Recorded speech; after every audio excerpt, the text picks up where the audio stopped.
ഇവര് പരാതി പറഞ്ഞപ്പോ ദുൽഖർനൈൻ അവർക്ക് വേണ്ടിയിട്ട് ഒരു മതിൽക്കെട്ടുണ്ടാക്കി കൊടുത്തു. ഖുർആനിൽ തന്നെ വന്നിട്ട് ആ മതിൽക്കെട്ട് ചാടി മറിയാൻ അവർക്ക് സാധിച്ചിട്ടില്ല. അതിന് ദ്വാരമുണ്ടാക്കാനും ഓട്ടുണ്ടാക്കാനും അവർക്ക് സാധിച്ചിട്ടില്ല, ദ്വാരമുണ്ടാക്കാൻ അവർക്ക് സാധിച്ചിട്ടില്ല എന്നുള്ളത് വിശുദ്ധ ഖുർആൻ തന്നെ സൂറത്ത് കഹ്ഫിൽ പറയുന്നുണ്ട്. ആരാണ് ഈ യജൂജ് മഅജൂജ്? യജൂജ് മഅജൂജ് എന്നുള്ളത് നമ്മൾ മനസ്സിലാക്കേണ്ടത്, ആദം നബി അലൈഹിസ്സലാമിന്റെ മക്കളാണ്. നമ്മളെ പോലത്തെ മനുഷ്യന്മാരാണ് ആര്? ആദം നബി അലൈഹിസ്സലാമിന്റെ സന്തതി പരമ്പരകളിൽപ്പെട്ട ആളുകളാണ് യജൂജും മഅജൂജും. ഇവര് വല്ലാത്തൊരു ജനവിഭാഗമാണ്. ഇവര് അസംഖ്യം ആളുകൾ, ഒരു ഖുർആൻ പറയുന്ന ഒരു പ്രവാഹമായിരിക്കും എന്നുള്ളതാണ് അന്ത്യനാളിന്റെ അന്ന്. അത്രക്കും എണ്ണം വരുണ്ടായിരിക്കും എണ്ണത്തിൽ യജൂജ് മഅജൂജ്. ഇവര് ആദം നബി അലൈഹിസ്സലാമിന്റെ സന്തതി പരമ്പരകളിൽപ്പെട്ട ആളുകളാണ്. എന്താണ് അതിന്റെ തെളിവ്? ഒരു തെളിവ്, ഖിയാമത്ത് നാളിൽ, ആ അന്ത്യനാളിന്, ആ സംഭവത്തിന് ശേഷം അക്ഷറയിൽ ഒരുമിച്ച് കൂട്ടപ്പെടുന്ന ആ സന്ദർഭത്തിൽ ആദം നബി അലൈഹിസ്സലാമിനോട് അള്ളാഹു പറയുന്ന ഒരു കാര്യമുണ്ട്. എന്താണ് ആദം നബി അലൈഹിസ്സലാമിനോട് അള്ളാഹു പറയുന്നത്?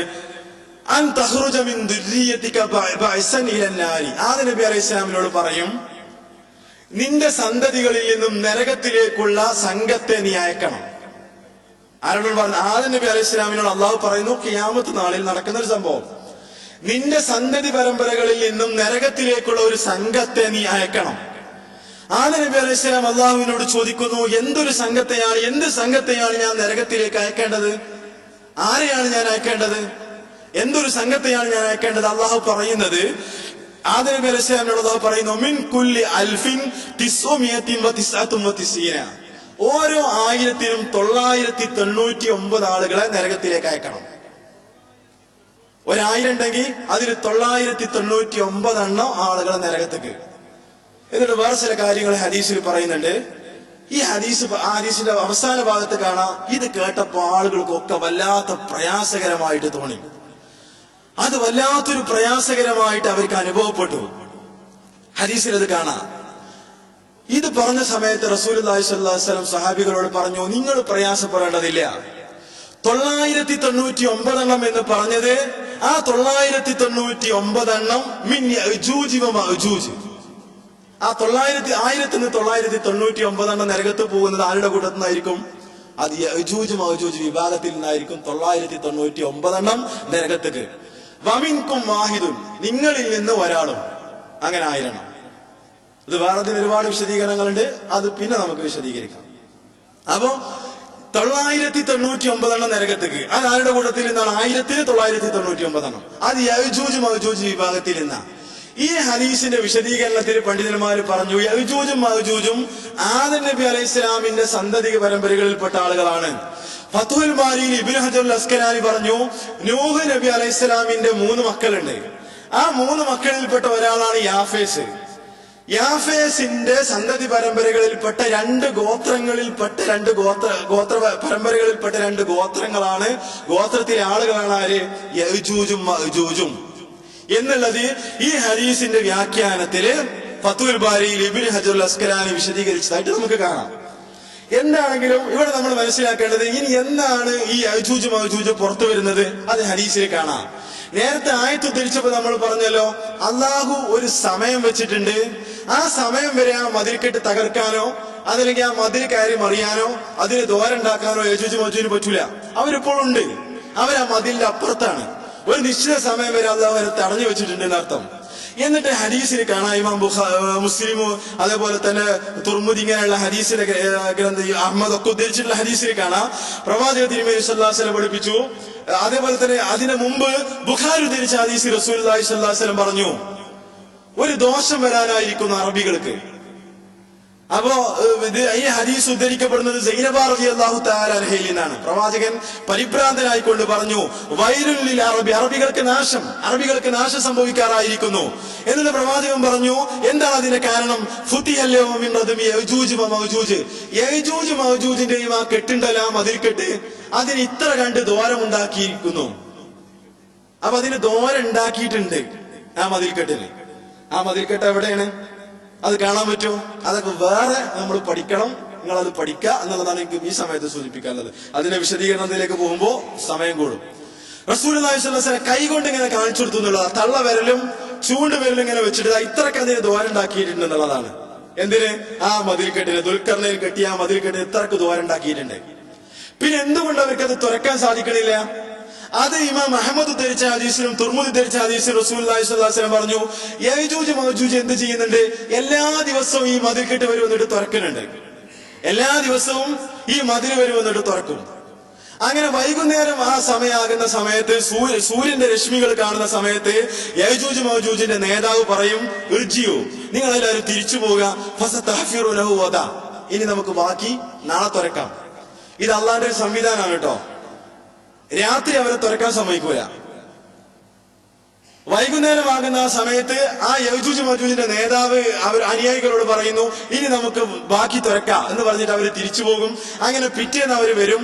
പിറ്റേന്ന് വരുമ്പോ ഫയഈദുഹുല്ലാഹു അസ്സ വജല്ല കഅശദ്ദി മാ കാന, ആ തുറന്ന ഭാഗം അള്ളാഹു എന്ത് ചെയ്തിട്ടുണ്ടാവും?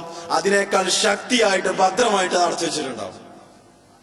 ഇങ്ങനെ അതിങ്ങനെ ആവർത്തിച്ചുകൊണ്ടിരിക്കുകയാണ്. ഇത് ഇപ്പോഴും ആവർത്തിച്ചുകൊണ്ടിരിക്കുന്നുണ്ട്. ഓരോ ദിവസവും ഇത് ചെയ്തുകൊണ്ടിരിക്കുകയാണ്. ഇതൊക്കെ സ്വഹീഹായ ഹദീസിൽ വന്നാണ്, ആരും നിഷേധിക്കാൻ പോണ്ട. ഇതിങ്ങനെ ആവർത്തിച്ചുകൊണ്ടിരിക്കുകയാണ്. എന്നിട്ട് ആ ഹദീസിൽ കാണാം ഏതുവരെ ഇതിങ്ങനെ തുറന്നുകൊണ്ടിരിക്കും, ഏതുവരെ തുറന്നുകൊണ്ടിരിക്കും. ഹദീസിൽ കാണാം ഒരു ദിവസം ഈ നേതാവ് പറയും, ഫസതഗ്ഫിറൂനഹു ഗദൻ ഇൻഷാ അല്ലാഹ്, ഒരു ദിവസം അവർ പറയും നാളെ തുറക്കാം. നാളെ തുറക്കാം എന്ന് പറയുന്നതിന്റെ കൂടെ എന്ത് പറയും? ഇൻഷാ അല്ലാഹ് എന്ന് പറയും. അതാണ് ആ സമയം. ഇൻഷാ അല്ലാഹ് യഅജൂജ് മഅജൂജിന്റെ നേതാവ് പറയുന്നു, ഇൻഷാ അല്ലാഹ് നമുക്ക് നാളെ വന്നിട്ട് ഇതിന്റെ ബാക്കി തുറക്കാം. ഇതുവരെ അവർ എന്ത് പറഞ്ഞിട്ടില്ല? ഇൻഷാ അല്ലാഹ് എന്ന് പറഞ്ഞിട്ടില്ല. നേരത്തെ സൂറത്ത് കഹ്ഫ് പറഞ്ഞിട്ടില്ല. ആ സമയം ഉണ്ടല്ലോ, ആ സമയം അടുത്തു നടത്തും. ആ സമയമായ സന്ദർഭത്തിൽ അവരെന്ത് പറയും? ഇൻഷാ അല്ലാഹ് നമുക്ക് ബാക്കി നാളെ വന്നിട്ട് തുറക്കാം. അങ്ങനെ അവര് പോകും. പിറ്റേന്ന് അവര് വരുമ്പോ ഹദീസിൽ കാണാം, ഫയഊദൂന ഇലൈഹി വഹുവ കഹയ്യതിഹി ഹീന തറകൂഹു, അവര് വരുമ്പോ അത് അതേപോലെ കാണാം. ആ ദ്വാരം അള്ളാഹു അടച്ചിട്ടുണ്ടാവില്ല, ആ ദ്വാരം തുറന്നിരിക്കും.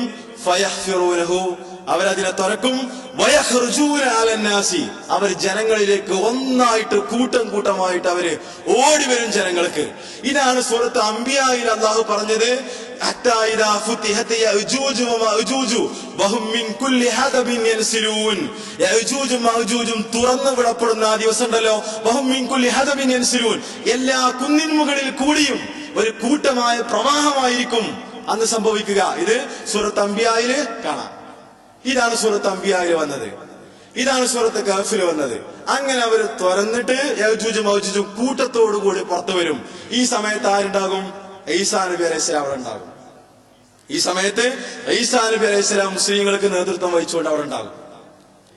അങ്ങനെ ഈസാ നബി അലൈഹിസ്സലാമിനോട് അള്ളാഹു കൽപ്പന കൊടുക്കും. എന്താണ് കൽപ്പന കൊടുക്കുക? എന്റെ അടിമകളുമായിട്ട് നീ തൂർ പർവ്വതത്തിലേക്ക് രക്ഷപ്പെട്ടുകൊള്ളുക. കാരണം ആർക്കും തടുക്കാൻ പറ്റാത്ത ഒരു വിഭാഗം, ഒരു ജനവിഭാഗത്തെ ഞാനിതാ തുറന്നു വിട്ടിരിക്കുന്നു ദുനിയാവിൽ. ഇത് അള്ളാഹു വഹി കൊടുക്കുകയാണ്. ഒരാൾക്കും യുദ്ധം ചെയ്ത് തോൽപ്പിക്കാൻ പറ്റാത്ത ഒരു ജനവിഭാഗത്തെ ഞാനിതാ തുറന്നു വിട്ടിരിക്കുന്നു. അതുകൊണ്ട് എന്റെ അടിമകളെയും കൂട്ടി നീ തൂർ പർവ്വതത്തിലേക്ക് രക്ഷപ്പെട്ടുകൊള്ളുക. അങ്ങനെ ഈസാ നബി അലൈഹിസ്സലാം മുസ്ലിങ്ങൾ എന്ത് ചെയ്യും? തൂർ പർവ്വതത്തിലേക്ക് കയറിപ്പോകും. പിന്നീട് നടക്കുന്നത് യഅജൂജ് മഅജൂജിന്റെ പ്രയാസങ്ങളാണ്. എന്നിട്ട് കാണാം അവര് കടന്നു വരുമ്പോ തൊബിരിയ തടാകത്തിലൂടെയൊക്കെ അവിടെ കടന്നു വരിക. അവരുടെ ആദ്യ സംഘം തൊബിരിയ തടാകത്തിലൂടെ കടന്നു വരും. അവരതിൽ നിന്ന് വെള്ളം കുടിക്കും. അവരുടെ അവസാനത്തെ സംഘം വരുമ്പോ അവസാനത്തെ സംഘത്തിലുണ്ടായിരുന്ന ആളുകൾ പറയും, ഇതിലൊരു കാലഘട്ടത്തിൽ വെള്ളം ഉണ്ടായിരുന്നല്ലോ എന്ന് പറയും. അപ്പൊ വെള്ളം ആര് കുടിച്ചു തീർത്തിട്ടുണ്ടാവും? ഇവരുടെ മുമ്പ് പോയ ആളുകൾ കുടിച്ചു തീർത്തിട്ടുണ്ടാവും.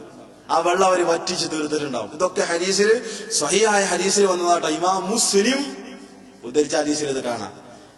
ആ തൊബിരിയ തടാകത്തിലെ വെള്ളം മുമ്പ് പോയ യഅജൂജ് മഅജൂജിൽപ്പെട്ട ആളുകൾ ആദ്യ സംഘം അവർ കുടിച്ചു തീർത്തിട്ടുണ്ടാകും. പിന്നീട് വരുന്ന ബാക്കിയുള്ള ആളുകൾ പറയുന്നത് എന്താ? ഇതിൽ ഒരു കാലഘട്ടത്തിൽ വെള്ളം ഉണ്ടായിരുന്നല്ലോ എന്ന് അവർ പറയും. എന്നിട്ട് ഹദീസിൽ കാണാം അവര് ആകാശത്തിലേക്ക് അമ്പ് ചെയ്യും. ആ അമ്പ് തിരിച്ചു വരുമ്പോ അതിൽ രക്തക്കറ ഉണ്ടാവും. അപ്പൊ അവർ പറയുന്ന ഒരു വാക്കുണ്ട്. അവർ പറയും, കഹ്കർന അഹ്ലൽ അർളി, ഭൂമിയിലുള്ള ആളുകളെ ഞങ്ങൾ തോൽപ്പിച്ചിരിക്കുന്നു. വഅലവന അഹ്ലസ്സമായി, ആകാശത്തിലുള്ളവരെ ഞങ്ങൾ തോൽപ്പിച്ചിരിക്കുന്നു. അങ്ങനെ അവരുടെ കയ്യിലുണ്ടായിരുന്ന അമ്പ് കൊണ്ട് അവർ ആകാശത്തിലേക്ക് അമ്പ് ചെയ്യും. ആ അമ്പ് രക്തം പുരട്ടിയ അവസ്ഥയിൽ അള്ളാഹു തിരിച്ചയക്കും. അപ്പൊ അവർ പറയും, ഭൂമിയിലുള്ളവരെ ഞങ്ങൾ തോൽപ്പിച്ചു, ആകാശത്തുള്ളവരെ ഞങ്ങൾ അതിജയിച്ചിരിക്കുന്നു എന്ന് അവർ പറയും. ഇങ്ങനെ ഫിത്നകൾ ഇങ്ങനെ നടന്നുകൊണ്ടിരിക്കുന്ന ഘട്ടത്തില് ഈസാ നബി അലൈഹിസ്സലാമും അനുയായികളും മുസ്ലിങ്ങളും അള്ളാഹുവിനോട് പ്രാർത്ഥിക്കും. ആ പ്രാർത്ഥിക്കുന്ന സമയത്ത് എന്ത് ചെയ്യുന്നു? അള്ളാഹു ഒരു പ്രത്യേക തരം പുഴുക്കളെ അയക്കാണ്. അത് ഹദീസിൽ വന്നിട്ടുള്ളത് കാണാൻ റസൂലുള്ളാഹി സ്വല്ലല്ലാഹു അലൈഹി വസല്ലം പഠിപ്പിച്ചു, അള്ളാഹു ഇവരിലേക്ക് നിയോഗിക്കുന്നു. എന്താണ് അള്ളാഹു നിയോഗിക്കുന്നത്? ഒരു തരത്തിലുള്ള പുഴുക്കളെ, നഖഫ് ഫീ ഖഫായിഹിം, ഒരു തരത്തിലുള്ള പുഴുക്കൾ വരെ കഴുത്തിൽ വന്നിട്ട് ആക്രമിക്കും എന്നുള്ളതാണ്. ആ കഴുത്തിൽ വന്നിട്ട് ആക്രമിക്കുമ്പോ ഹദീസിൽ കാണാം ഫയുസ്ബിഹൂന ഫർസ കമൗതി നഫ്സിൻ വാഹിദ. ഈ അസംഖ്യം വരുന്ന യജൂജ് മൗജൂജിന്റെ ആളുകള് ഒരൊറ്റ നിമിഷം കൊണ്ട് എല്ലാവരും കൊല്ലപ്പെടും. ഒരാൾ വധിക്കപ്പെടുന്നത് പോലെ സാവധാനത്തിലല്ല. ആദ്യം ഒരാൾ മരിക്കുക, പിന്നെ വേറൊരാൾ മരിക്കുക, അങ്ങനെയല്ല. ഒരൊറ്റ ശരീരം, ഒരൊറ്റ മനുഷ്യൻ മരിക്കുന്നത് പോലെ ഇവരെല്ലാവരും ഒരുമിച്ച് ഈ യജൂജ് മൗജൂജിന്റെ ആളുകൾ കൊല്ലപ്പെടും. ആ സമയത്ത് ഈസാ നബി അലൈഹിസ്സലാം ദുനിയാവിലേക്ക് വീണ്ടും തൂർ പർവ്വതത്തിൽ നിന്ന് അവര് ഭൂമിയിലേക്ക് വരും. ഹദീസിൽ കാണാം, പക്ഷെ അവർക്ക് ഭൂമിയിൽ ജീവിക്കാൻ പറ്റാത്ത ഒരു സാഹചര്യം ഉണ്ടാകും. എന്തേ കാരണം? ഈ യജൂജ് മൗജൂജിന്റെ ശവം അത് ഭൂമിയിലാകെ അഴുകുകയും ദുർഗന്ധം, വല്ലാത്ത ദുർഗന്ധം, ഹദീസിൽ കാണാം, സഹിക്കാൻ പറ്റാത്ത രൂപത്തിലുള്ള ദുർഗന്ധം ഇവരിൽ നിന്നുണ്ടാകുന്നുള്ളതാണ്. വേറെ ഹദീസിൽ കാണാം റസൂലുള്ളാഹി സ്വല്ലല്ലാഹു അലൈഹി വസല്ലം പറഞ്ഞു, ഭൂമിയിലുള്ള മൃഗങ്ങളൊക്കെ യജൂജ് മൗജൂജിന്റെ മാംസവും ചോരയും തിന്ന് തടിച്ചു വീർത്തിട്ടുണ്ടാവും. അവർക്ക് മത്ത് പിടിച്ചിട്ടുണ്ടാകും, അവർക്ക് ലഹരി ബാധിച്ചിട്ടുണ്ടാകും. ആ കാലഘട്ടത്തിലുള്ള ജന്തുക്കൾക്ക്, മൃഗങ്ങൾക്ക് ഈ മാംസങ്ങൾ ഉണ്ടല്ലോ യജൂജ് മൗജൂജിന്റെ അത്രക്കും, ആ മാംസങ്ങളും അവരുടെ ചോരയും തിന്ന് കുടിച്ച് അവർക്ക് മത്ത് പിടിച്ച, അവർ തടിച്ച ഒരു പ്രത്യേകമായ അവസ്ഥയിലായിരിക്കും അന്ന് മൃഗങ്ങൾ ഉണ്ടാവുക എന്നുള്ളത് റസൂലുള്ളാഹി സ്വല്ലല്ലാഹു അലൈഹി വസല്ലം ഇമാം അഹ്മദ് ഉദ്ധരിച്ച ഹദീസിലൂടെ പറയുന്നുണ്ട്. അപ്പൊ വല്ലാത്ത ദുർഗന്ധം കൊണ്ട് ഹദീസിൽ കാണാം, ഒരു മിൽഹ് പോലും, ഒരു ചാണ് പോലും ഇല്ലാ മലഅഹു സഹമഹും വലതനഹും, അവരുടെ ദുർഗന്ധമില്ലാത്ത ഭൂമിയിൽ ഒരു ചാണ് പോലും ഉണ്ടാവില്ല. ഭൂമിയുടെ എല്ലാ ഭാഗത്തേക്കും ഈ ശവശരീരത്തിൽ നിന്നുള്ള ദുർഗന്ധം, അതിന്റെ മണം, ചീഞ്ഞ വാസന അടിച്ചുകൊണ്ടിരിക്കുന്നുണ്ടാകും. ഈ സമയത്ത് ഈസാ നബി അലൈഹി സ്വലാം അള്ളാഹുവിനോട് പ്രാർത്ഥിക്കും. ആ സമയത്ത് അള്ളാഹു ഒരു കൂട്ടം പക്ഷികൾ അയക്കും. ആ പക്ഷികളെ കുറിച്ച് ഹദീസിൽ വന്നു, ഒട്ടകത്തിന്റെ കഴുത്ത് പോലുള്ള നീണ്ട കഴുത്തുള്ള ഒരു തരം പക്ഷികളെ അള്ളാഹു അയക്കുന്നു. ആ പക്ഷികള് ഈ യജൂജ് മഅജൂജിന്റെ ശവശരീരങ്ങളെ വഹിച്ചുകൊണ്ട് ദൂരേക്ക് കൊണ്ടുപോയി വലിച്ചെറിയുന്നു. എന്നിട്ട് ഹദീസിൽ കാണാം, ആ സമയത്ത് ഒരു മഴ വർഷിക്കുന്നു. മഴ വർഷിക്കുന്നതോടുകൂടിയിട്ട് ഫയഅ്സിലുൽ അർള, ആ മഴ ഭൂമിയെ കഴുകി വൃത്തിയാക്കും. ഏതുപോലെ?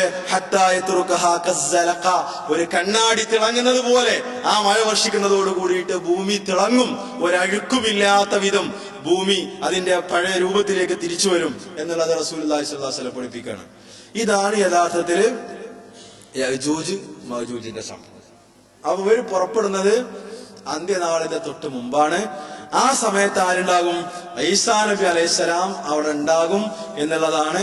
ഇതിനുശേഷമാണ് ഈസാ നബി അലൈഹിസ്സലാം മരണപ്പെടുന്നത് എന്നുള്ളതാണ് എനിക്ക് സൂചിപ്പിക്കാനുള്ളത്. ഇത് വളരെ വിശദീകരിക്കേണ്ട സംഗതിയാണ്. ഇനി പറയാനുള്ള അടയാളങ്ങളുണ്ട്, അത് ഞാൻ വിശദീകരിക്കുന്നില്ല. പറയുന്ന അടയാളങ്ങളാണ് എന്ത്? ഒന്ന്, തുലൂഉ ശംസു മിൻ മഗ്രിബിഹ, സൂര്യന്റെ അസ്തമയ സ്ഥാനത്ത് നിന്ന് സൂര്യൻ ഉദിക്കുക. അതിനുള്ള തെളിവ് വിശുദ്ധ ഖുർആനിൽ വന്നിട്ടുണ്ട്. റസൂലുള്ളാഹി സ്വല്ലല്ലാഹു അലൈഹി വസല്ലം പഠിപ്പിച്ച 10 വലിയ അടയാളങ്ങളിൽപ്പെട്ട ഒരു അടയാളമാണ് എന്ത്? സൂര്യൻ അതിന്റെ പടിഞ്ഞാറ് നിന്ന് ഉദിക്കുക എന്നുള്ളത്. ആ ഒരു ഹദീസ് വളരെ പ്രസിദ്ധമായ ഹദീസാണ്. ആയത്തുകളിൽ അതിന്റെ തെളിവ് വന്നിട്ടുണ്ട്. ഇബ്നു ഹജറുൽ അസ്കലാനി പറഞ്ഞത്, ഭൂമിയില് അന്ത്യദിനത്തിന്റെ തുടക്കം കുറിച്ചുകൊണ്ടുണ്ടാകുന്ന ഒന്നാമത്തെ അടയാളമാണ് മസീഹു ദജ്ജാല്. എന്നാൽ ഉപരിലോകത്ത്, ആകാശ ലോകത്ത് സ്ഥിതിഗതികൾ മാറിക്കൊണ്ടിരിക്കുന്നു എന്നുള്ളതിന്റെ അന്ത്യദിനം ആയി എന്നുള്ളതിന്റെ സൂചനയായിട്ടാണ് സൂര്യൻ എന്ത് ചെയ്യുക? പടിഞ്ഞാറെന്ന് ഉദിക്കുക. ഇമാം മുസ്ലിം ഉദ്ധരിച്ച ഹദീസിൽ കാണാം, റസൂലുള്ളാഹി സ്വല്ലല്ലാഹു അലൈഹി വസല്ലം അബൂദറുൽ ഗിഫാരി റളിയല്ലാഹു അൻഹുവിനോട് ചോദിച്ചു, ഈ സൂര്യൻ എവിടേക്കാണ് പോകുന്നത് എന്ന് നിനക്കറിയാമോ? അദ്ദേഹം പറഞ്ഞു, അല്ലാഹു വറസൂലുഹു ആലം, എനിക്കറിയില്ല, അല്ലാഹുവും റസൂലുമാണ് അതറിയുക. ഇവിടെ സയൻസിന് അതിന്റേതായ വിശദീകരണങ്ങളുണ്ട്. നമ്മൾ കുറെ കാര്യങ്ങൾ മനസ്സിലാക്കുന്നുണ്ട്. സൂര്യൻ കിഴക്കുദിക്കുന്നു, പടിഞ്ഞാറ് അസ്തമിക്കുന്നു. പക്ഷെ ഹദീസിൽ വന്നിട്ടുള്ളത് ആ കാര്യമല്ല. അന്ത്യനാളിന്റെ അടയാളമായി കൊണ്ട് പഠിപ്പിക്കപ്പെട്ട ഈ ഹദീസിൽ റസൂലുള്ളാഹി സ്വല്ലല്ലാഹു അലൈഹി വസല്ലം പറയുന്നത്, അബൂദറുൽ ഗിഫാരി റളിയല്ലാഹു അൻഹുവിനോട് അദ്ദേഹം ചോദിക്കാണ്, ഈ സൂര്യൻ എവിടേക്കാണ് പോകുന്നത് എന്ന് നിനക്കറിയാമോ? അദ്ദേഹം പറഞ്ഞു, ഇല്ല, എനിക്കറിയില്ല, അല്ലാഹുവിനും അവന്റെ റസൂലിനുമാണ് അറിയുന്നത്. ആ സമയത്ത് റസൂലുള്ളാഹി സ്വല്ലല്ലാഹു അലൈഹി വസല്ലം പഠിപ്പിച്ചു, ഈ സൂര്യൻ പോകുന്നത് അർശിന്റെ ചുവട്ടിലേക്കാണ്. അർശിന്റെ ചുവട്ടിൽ അള്ളാഹു അതിനൊരു സ്ഥാനം നിശ്ചയിച്ചു കൊടുത്തിട്ടുണ്ട്. അത് അവിടെ പോയിട്ട് എന്ത് ചെയ്യും? ഫതഹിറു സാജിദ, സുജൂദ് ചെയ്തിട്ട് കിടക്കും. ഫലാ തസാലു കദാലിക, അർശിന്റെ ചുവട്ടിൽ എന്തുണ്ട്? സൂര്യനൊരു സ്ഥാനം നിശ്ചയിച്ചിട്ടുണ്ട്. ആ സ്ഥാനത്ത് പോയിട്ട് അത് അങ്ങനെ സുജൂദിൽ കിടക്കും. ഏതുവരെ സുജൂദിൽ കിടക്കും? അള്ളാഹു അതിനോട് പറയും, ഇർതഫി, നീ ഉയര്, ഇർജിഇ മിൻ ഹൈസു ജിഇതി, നീ വന്നിടത്തേക്ക് തന്നെ പോയി